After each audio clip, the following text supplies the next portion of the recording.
What's up, guys? Doc Danny here with the Doc and Jock podcast. And it's Friday, so that means we're answering a question. And before we get to that question, I just wanted to let you guys know and remind you to head over to docandjock.com. Check out the 7-day mobility overhaul we put together for you guys. It's pretty cool. It's got video links of Joe and I going through about 30 of our favorite movements, staggered over a 7-day period so that you can start moving better, feeling better, and getting your body in some better positions to produce that strength that you already have. So check that out at docandjock.com. The question today that we're going over, this is actually from Instagram. It's from Grant Willis 8, and he says, "Hey Danny, just saw a recent post talking about tight ankles in the squat. What's your opinion on the butt wink at the bottom of the squat, and how would you go about correcting this? Could it have something to do with tight ankles?" So yes, Grant, could it have something to do with tight ankles? For sure. So when we look at butt wink. So butt wink is a pelvic reversal. It's basically when you squat down and your back goes from either an extended or a neutral position into a tucked under position. Okay. So sometimes these are very subtle. Sometimes they're very aggressive and they happen really fast and unloaded, it's very common. I mean, most people will have a butt wink, and there's nothing wrong with that if you're just sitting down at the bottom of the squat in a position of comfort. So that is not necessarily something that we care about. In fact, it's actually one of the better places to put your back if you want to get a combined hip flexion and lumbar flexion moment where you get like it's essentially a gentle stretch on the lower back. It's actually a pretty healthy position for your back to be in.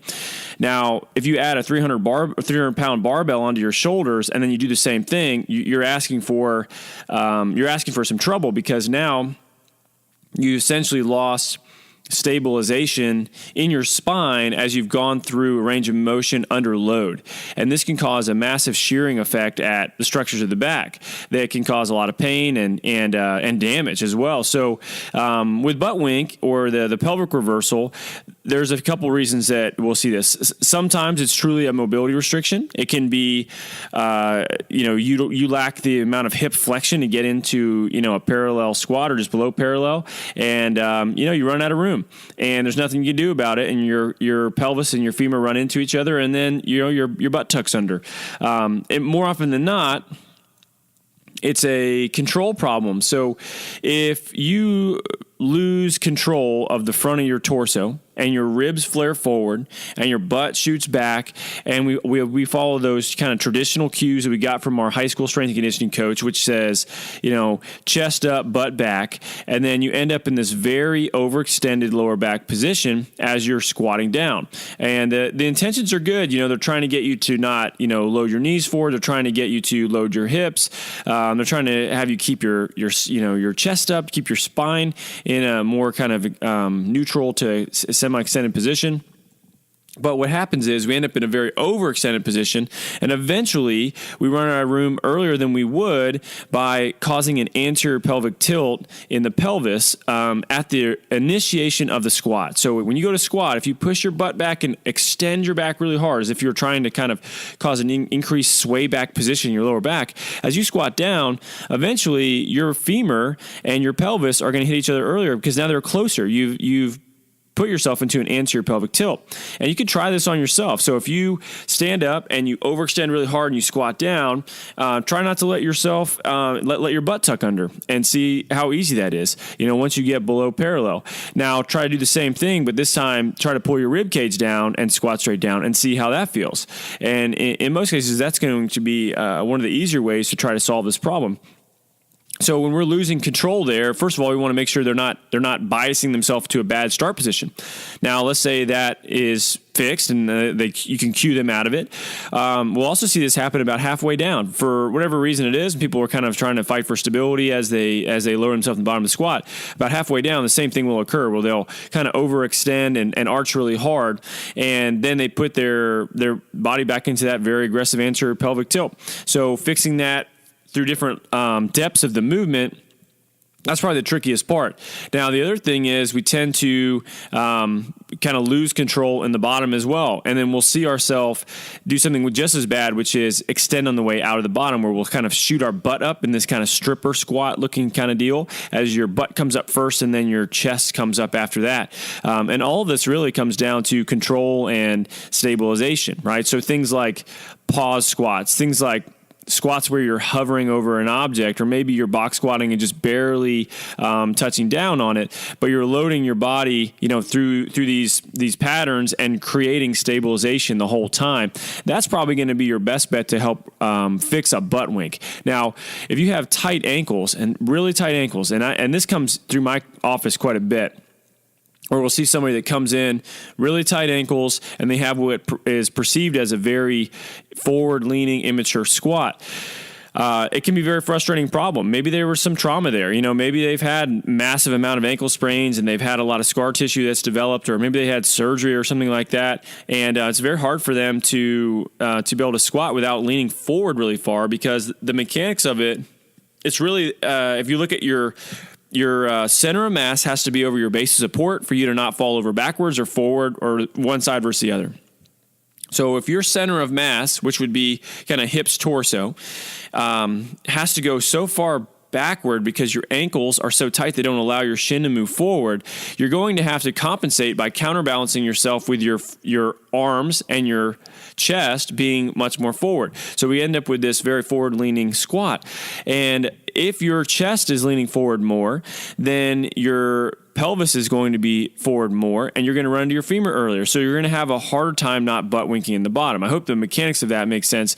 You can rewind it, I guess, and try to go through it yourself as you do this. But if you have really tight ankles, it can absolutely cause you to have a butt wink. So an easy way to tell if that's really the problem, and it's not just the ankles with this, you end up getting a little bit more of an ability to posterior weight shift, but you can go and actually put your heels up on a couple 10-pound plates. So put your heels up on that and then squat down and see if that butt wink is any different. I mean, their chest will typically be much more upright. Their hip position will look a lot better, and they should be able to cleanly squat much more than they did before. So if that fixes the squat for the most part, then ankles are going to be an area you're going to want to really spend some time on. Not only that, this is somebody that I would recommend in the meantime, if they do want to squat and not just, completely stop squatting, which is not necessarily a good option, if you're trying to get strong, then I would have them squat if they're going to squat heavy with a lifting shoe on, where they actually have a little bit of a mechanical advantage. And not only that, but I would probably have them stay away from a lot of high volume Olympic lifting for right now as well, so that they're not throwing themselves into a speed change of direction squat when they can't even handle it under simple conditions of, no change of direction, no speed, just a pause variation. So you're going to take some of those things away. I would strip some of those things away. I'd have them work on pause repetitions while they're working on improving their ankle mobility, and then slowly get them away from having to squat with a lifter on and to where they're squatting with a flat shoe on, and have them actually start utilizing that ankle range of motion as they build it up. So yeah, you can get after the ankles and you can open those up, whether it be with a joint distraction with a band. You can get into some soft tissue with some self-release techniques. If your ankles are really tight, you may want to go see somebody that can do some, pretty significant work to some of the other joints that they actually can also limit range of motion there. You have a couple joints in the foot and the ankle, the side of the ankle, that can limit dorsiflexion and stop you from being able to squat pretty well. So it may be worth you spending some time with a professional and actually getting some of that stuff loosened up if it's really bad.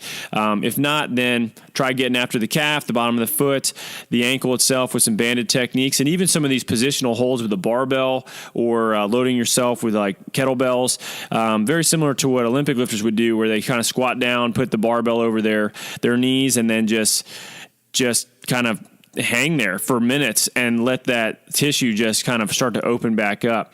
So I hope that helps. Thank you for the question. Your butt wink can be caused by your ankles, so if they're really tight, loosen them up. Guys, if you have any other questions for us, shoot us a review on iTunes with a question in it. You can also reach out to us on Instagram and Facebook, but iTunes review is prioritized if we're gonna answer a question. So leave it there if you have one. And also, guys, don't forget, head over to Jock and check out that 7-day mobility overhaul. If you're already doing it, shoot us some feedback. We'd like to hear how you guys are doing, because it's been a pretty cool response we've gotten so far, and people are able to make some pretty cool changes in a week. So take a look at it. Thanks again, guys. Take care.